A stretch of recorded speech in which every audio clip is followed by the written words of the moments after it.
성장학교 저자 김은미입니다. 오늘도 마음성장학교 함께 읽어볼 건데요. 오늘은 마음성장학교에 소개한 마음성장 책 읽기, 그리고 마음성장 글쓰기, 마음성장 말하기에 대해서 안내해 드릴게요. 책을 읽다 보면 어떻게 읽어야 잘 읽는 것인가 자꾸자꾸 의문이 나기도 하고, 읽긴 읽었는데 기억이 하나도 안 나기도 하고요. 그리고 또 읽었는데 많은 책을 읽고 있지만 그것이 삶에 직접적으로 도움이 되지 않는다, 내 삶이 변하지 않는다 라고 말하는 분들도 많이 있습니다. 마음성장학교에서 읽는 마음을 성장시키는 책 읽기는 어떤 도움이 될까요? 이 책을 진행하는 8주 동안에 저는 8권의 책을 소개합니다. 8주 동안 8주의 주제에 맞게 그 주제를 더 깊이 이해하고 내면에 더 큰 역동이 일어나서 실질적인 삶의 변화가 일어날 수 있도록 8권의 책을 안내하는데요. 그 8권의 책은 집에서 각자 혼자 읽고 오는 거예요. 마음을 성장시키는 책 읽기니까 읽으면서 마음의 어떤 변화, 감정의 어떤 느낌? 그런 것들을 경험되면 좋겠죠? 그래서 책의 내용을 기억하는 것보다 공감이 가거나 마음으로부터 역동이 일어나는 부분을 주의 깊게 느끼면서 읽는 것, 그것이 가장 중요합니다. 그래서 책의 내용을 다 기억하지 못해도 괜찮아요. 읽으면서 떠오르는 생각이 있다면 그 생각, 그리고 느낌이 있으면 그 느낌을 그대로 느껴보는 거예요. 예를 들면 어린 시절에 대한 묘사가 나왔다, 또는 20살의 젊은 시절에 대한 어떤 이야기, 소설을 읽었다. 그러면 그 소설 속의 인물들을 쫓아가다 보면 나의 20살, 나의 어린 시절, 그때의 어떤 느낌들, 그것들이 공감이 되면서 그 시절에 내가 꼭 느꼈어야 했는데 마땅히 느낄 만한 감정이었지만 전혀 느끼지 못하고 묻어버리고 덮어버린 그런 것들이 떠오를 수 있잖아요. 네. 그러면 그 책을 읽음으로 인해서 그랬었구나. 내가 그때 그렇게 살았구나. 이런 것도 모르고 있었구나. 이러면서 알아차림을 경험하게 되죠. 그것이 바로 통찰이죠. 네, 그렇게 통찰하고 알아차림과 통찰을 계속 경험하면서 그 주인공 등장인물의 그 감정을 따라가 보는 거예요. 그리고 그 사건의 흐름을 따라가면서 나의 감정과 느낌에 집중하며 천천히 여러 번에 나누어서 읽어도 괜찮습니다.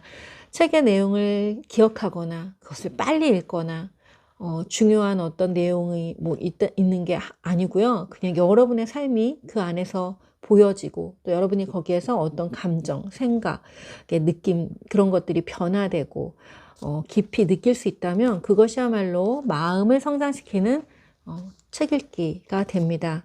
그렇게 한 권 한 권 깊이 느끼면서 읽는 책 읽기는 머리로 생각하는 지식만 중요하게 생각하는 그 삶에서 가슴을 활용하는 삶, 감정, 감각이 깨어나고, 그리고 내 삶에 있어서 중요한 것들이 새롭게 보여지고 만나지는 그런 삶으로 변화되기 시작해요. 그리고 지식을 따라가는 삶이 아닌 지혜를 따라가는 그런 삶이 됩니다. 내면의 소리에 따라가는 삶, 단순하고 명쾌한 그런 삶으로 들어갈 수 있게 될 거예요. 마음을 성장시키는 책 읽기가 그렇게 놀라운 그런 변화를 가지고 옵니다. 네. 그리고 두 번째는 마음을 성장시키는 글쓰기예요. 8주 여정을 시작하면서 그 첫 시간부터 시작해서 매 시간 내 마음에 올라오는 감정, 생각, 느낌, 이런 것들을 이제 기록을 하는 겁니다. 다양한 글쓰기 방법이 안내되어 있어요. 그리고 그 글쓰기 방법은 단순히 글쓰기 실력을 높이는 그런 글쓰기가 아니고 내 삶의 짐을 내려놓는 그 의식을 확장시키는 글쓰기, 또 나의 내면에 있는 그 더러운 쓰레기와도 같은 그런 분노와 억울함과 수치심과 이런 것들을 다 덜어놓게 하는 그런 글쓰기도 있고요. 굉장히 다양한 글쓰기들이 안내되어 있습니다. 자, 마음 성장 글쓰기 제가 읽어드릴게요. 마음속에서 올라오는 생각과 감정에 집중합니다. 자, 저는 올라오는 이라는 표현을 잘 쓰는데요. 마음속에서 올라오는 생각과 감정은 무엇이냐면요. 머리에 떠오르는 생각과는 좀 달라요. 이 과정을 진행할 때 저는 그 질문이 있어요. 코칭 질문들이 있는데 그 질문에 생각해서 쓸 시간을 전혀 드리지 않거든요. 자, 그것은 왜 그러냐면 그날 나와 마주하고 있는 이 파트너를 만남으로 해서 그 파트너가 나를 가만히 존중하면서 응시하는 그 눈빛, 그 태도, 그 목소리, 그리고 그 둘 사이의 공간, 그 공간에서 만들어지는 그 존재와 존재의 만남에서 올라오는 그런 감정이 있어요. 아, 이 사람을 만나기 때문에 올라오는 그 감정, 지금 여기이기 때문에 올라오는 그 감정, 그것들을 온전히 느끼면서, 아, 맞아요. 선생님이랑 얘기하다 보니까 제가 이런 생각이 떠올랐어요. 뭐 이런 느낌들을 우리가 순간순간 경험하게 됩니다. 그런데 만약에 제가 자, 지금부터 시간을 드릴 테니까요. 이 질문에 대해서 답을 쓰고 그 답 쓴 거를 나눠볼게요. 라고 하면 마치 시험 문제를 풀듯이 이미 내가 오랫동안 생각하고 가지고 왔던 것들을 그대로 또 거기다 쓰세요. 그래서 저는, 쓸 시간을 안 드리고 매 순간순간 자, 지금 두 분이 마주보고 대화를 하면서 지금 올라오는 그 느낌을 한번 느껴보세요 라고 하고 진행을 합니다. 여기서도 마찬가지예요. 마음을 성장시키는 글쓰기는 생각해서 쓰는 것이 아니고 마음속에서 올라오는 아, 내가 이런 느낌을 갖고 있구나. 내가 이런 감정이 있구나. 내가 이런 생각이 있구나. 라고 해서 그 생각과 감정을 그냥 지금 여기에서 올라오는 그것들을 기록합니다. 아셨죠? 그리고 두 번째는 오랫동안 깊이 생각하지 말고 느껴지는 그대로 기록합니다. 그리고 세 번째, 자유로운 형식으로 솔직하게 씁니다. 자유로운 형식이에요. 예를 들면 첫 번째 파트에 나오는 이제 의식의 흐름 글쓰기라는 것이 있는데 막 그냥 쓰는 거죠. 형식에 얽매이지 않고. 네. 의식의 흐름 글쓰기는 또 시간을 정해서 제가 자세하게 안내해 드리겠습니다. 그냥 자유롭게 쓰는 거예요. 내가 잘 썼나 못 썼나가 아니라 그 글에 나만의 독특한 내 마음이 표현되어 있는가, 내 생각이 들어있는가, 이것이 중요하겠죠. 솔직하게, 정직하게, 온전히 나를 느끼면서 그렇게 쓰는 글쓰기, 그것이 바로 마음성장 글쓰기입니다. 세 번째, 마음을 성장시키는 마음성장 말하기인데요. 자존감을 높이고 내가 누구인지를 알아가는 그런 여정에 있어서 가장 중요한 것은 바로 어떤 사람들과의 만남 속에서 나를 드러내고 나를 표현하고 내 생각을 나누고 서로 연결하는 그런 어떤 과정에서 내가 나의 주인이 되고 나의 자존감도 높아집니다.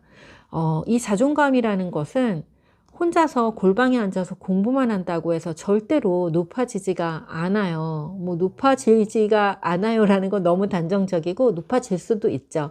그런데 굉장히 오랜 시간이 걸립니다. 마치 수도를 하듯이 도 닦듯이 그렇게 해야 이제 가능한 일이에요. 근데 실제 저만 해도 혼자 지낸 시간이 되게 많긴 하지만 저도 사람들 만나는 걸 그렇게 좋아하지 않는 저도 굉장히 많은 시간에 그 집단의 경험과 또 여러 가지 그 코스들, 심리학 코스와 또 코칭 코스들에 참여했어요. 사람들을 많이 만났다는 얘기죠. 그리고 사람들을 통해서 제가 치료가 되고 치유가 된 경험이 있고요. 그래서 마음성장학교의 모토가 마음을 나눈 경험은 결코 사라지지 않으며 누군가의 가슴에 저장됩니다. 라는 이런 멋진 문구가 있거든요. 이 말은 뭐냐면 마음을 나눈 경험, 그 내 말과 그 나의 감정과 생각과 느낌이 나의 입술을 통하여 누군가에게 전달되었을 때 그 말이 누군가를 만져서 따뜻하게 하고 또 그 누군가가 그 말을 그 말 때문에 또 이렇게 가슴이 살살 녹아서 또 나에게 전해주는 그 말, 이 주고받는 이 상호작용, 이 분위기, 이 공간, 이 에너지에 의해서 우리가 변화되고 성장하는 거죠. 네, 아시겠어요? 그래서 마음 성장 말하기는 굉장히 중요합니다. 자, 제가 읽어드리겠습니다. 그룹에서 함께하거나 또는 혼자일 경우라도 나를 남김없이 한껏 열어 보이고 또 표현합니다. 혼자 하는데 어떻게 말을 하냐고요? 저처럼 이렇게 하시면 돼요. 거울을 보고 하시면 돼요. 거울. 네, 거울을 꼭 보시고 안녕 하고 얘기를 시작하면 됩니다. 그리고 말하는 이를 응시하며 귀를 기울여 듣습니다. 여기서는 이제 이렇게 좀 순화된 표현으로 응시하며라고 했는데 마음성장학교에서는 눈을 똑바로 마주보고 네, 눈을 정말 눈동자를 마주보고 응시하면서 집중하고 모든 주의를 그 눈동자에 두고 이 세상, 이 우주에 당신과 나, 이 둘밖에 없습니다.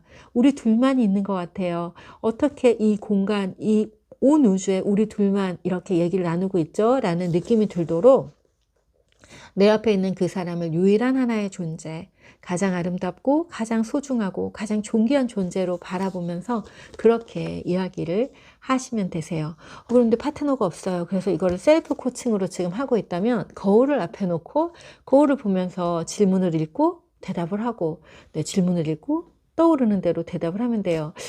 제가 하나 마지막으로 얘기를 드리면 저는 그렇게 말할 상대가 있었죠. 그런데 왜 우리가 마음에 어떤 상처가 있거나 힘든 일이 있을 때 같은 얘기를 계속 반복해서 말하면 주변 사람들이 얼마나 힘든지 아시나요? 네, 아시죠? 저도 역시 그랬어요. 너무 힘들어서 계속 반복해서 제 얘기를 하고 다니다 보니까 어느 순간 제가 알겠더라고요. 아, 내 얘기 듣기가 참 힘들겠다. 그래서 다음부터는 어떻게 했냐면 이제 글을 쓰면서 또 혼자 이야기하면서 또 돈을 주고 상담을 받으면서 이렇게 주변 사람들을 좀 힘들지 않게 그렇게 저만의 방법들을 썼습니다. 근데 그때 제가 거울 보고서 이렇게 얘기를 많이 했는데요. 거울을 보고 저의 눈동자를 이렇게 쳐다보면서 얘기를 하는 거예요. 은미야, 사랑해. 김은미, 넌 진짜 대단해. 넌 뭐든지 할 수 있어. 안녕. 안녕. 오늘도 예쁘다. 이런 얘기를 하는데, 와, 눈물이 막 나는 거예요. 네, 눈물이 나는 거예요. 여러분도 한번 여러분의 눈동자를 한번 깊이 들여다보세요. 내가 나의 눈동자를 보는 것도, 익숙하지가 않구나. 내가 나의 사랑하는 사람들의 눈동자를 한 번도 보고 살아오지 않았구나. 너무나 바쁘게 살았구나.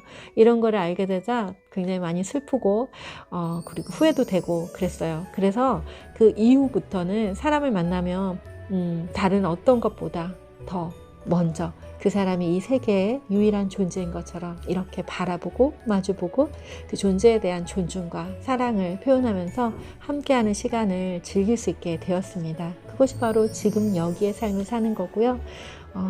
마음성장학교를 성공적으로 할 수 있는 방법 중에 가장 중요한 게 바로 나와 내 주변에 있는 모든 사람들을 정면으로 응시하는 것, 그것으로부터 시작된다고도 할 수 있어요. 오늘 마음성장 글쓰기, 마음성장 책 읽기, 또 마음성장 말하기 이렇게 3가지 안내해 드렸습니다. 홀로 나와 만나는 시간, 동굴 속에서 보내는 그 시간이 저에게는 제 인생에 있어서 가장 소중하고 가장 아름다운 시간이었어요. 지나고 나니 그래요.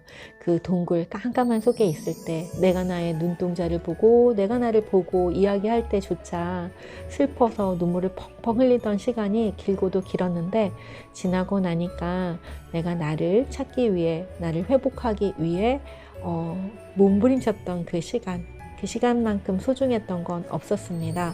그 시간이 있었기에 저는 제 마음에서 일어나는 모든 감정들과 생각들을 기꺼이 두 팔 벌려 받아들일 수 있게 되었고 순간순간 느끼고 감동하고 감탄하고 슬퍼하면서 또 기뻐하면서 살아갈 수 있게 되었어요. 그렇기에 제 안에 있는 모든 것들을 세상 사람들과도 이렇게 나눌 수 있게 되었고요. 여러분 마음성장학교 책에 있는 내용들 하나하나를 읽어보시면서 또 질문도 남겨주시고 또 이메일에 편지도 보내주시고 이러면서 우리 소통하면서 함께 성장하는 시간 만들어요.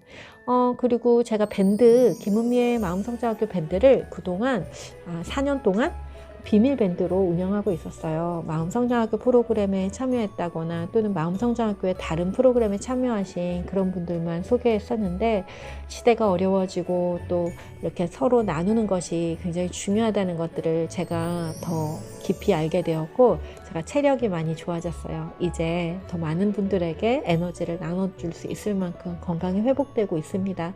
그래서 마음성장학교 밴드도 오픈 밴드로 바꿨습니다. 여러분 많이 들어와서 함께 성장하는 마음성장학교 밴드 됐으면 좋겠고요. 거기서 다양한 프로젝트도 또 진행할 수 있었으면 좋겠습니다. 오늘 내용은 여기까지 하겠습니다. 여러분 안녕.